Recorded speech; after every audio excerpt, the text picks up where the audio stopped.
Okay, uh, welcome. This is my public health education project. So, my project is about lead poisoning. So, lead poisoning occurs when lead builds up in the body, often over months or years. Even small amounts of lead can cause serious health problems, which can severely affect mental and physical development. And at very high levels, lead poisoning can be fatal. It is also one of the most prominent health problems in young children, as it affects around 33% of them. So, the issues, depending on how much you actually know about lead poisoning, you may think it isn't that big of a problem, especially today.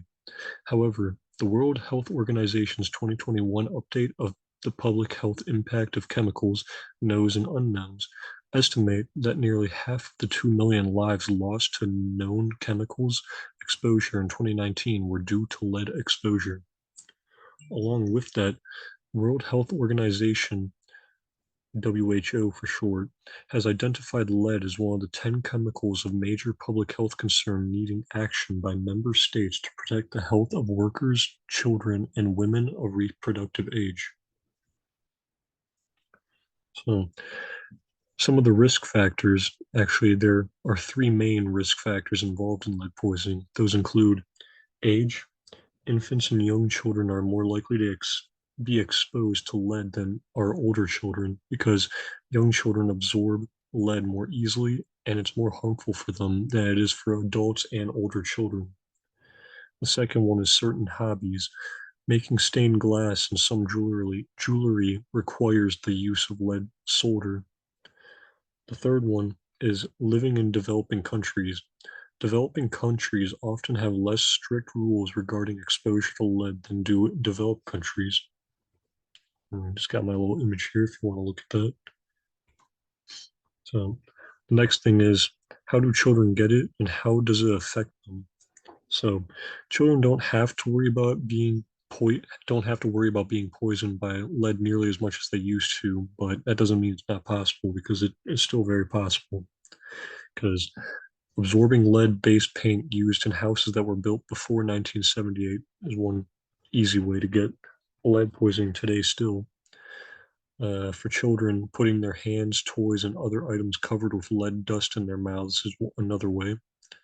And then chewing on windowsills, furniture, door frames, and other items with lead-based paint can be a very easy way of getting lead poisoning as well. So the effects of children consuming lead can have a number of effects on them as well. Behavioral problems, learning difficulties, lowered IQ, hyperactivity, growth delay, hearing problems. And in every case, there is a possibility for death to be a final conclusion. The worst part is that it can happen with even the slightest bit of lead consumption. So, somebody I wanted to talk about in this project is Freddie Gray. He lived in Baltimore, Maryland before he would die at 26 years old. His life was filled with love from his mother, but outside of family, he found himself getting in trouble a lot. Now, as of today, it seems that this behavior can be attributed to the house he lived in as a child that was overflowing with lead. So, the life of lead with Freddie Gray. Before Freddie Gray died, his life was defined by failures in the classroom, run-ins with the law, and an inability to focus on anything for very long. Things that he had a very unlikely amount of control over, as it has been recorded that a child who was poisoned with lead is 7 times more likely to drop out of school and 6 times more likely to end up in the juvenile justice system. Gray wasn't the only person affected by lead poisoning, though, since any children who survive severe poisoning may be left with intellectual disability and behavioral disorders. So, when trying to prevent lead poisoning, there are two main ways of preventing lead from poisoning either yourself or young children in your household, as specifically recommended by the CDC. So, the first primary prevention is the removal of lead hazards from the environment before a child is lead exposed. It is the most effective way to ensure that children do not experience harmful long term effects of lead exposure. The second is secondary prevention includes blood lead testing and follow-up care and referral remains an essential safety net for children who may already be exposed to lead.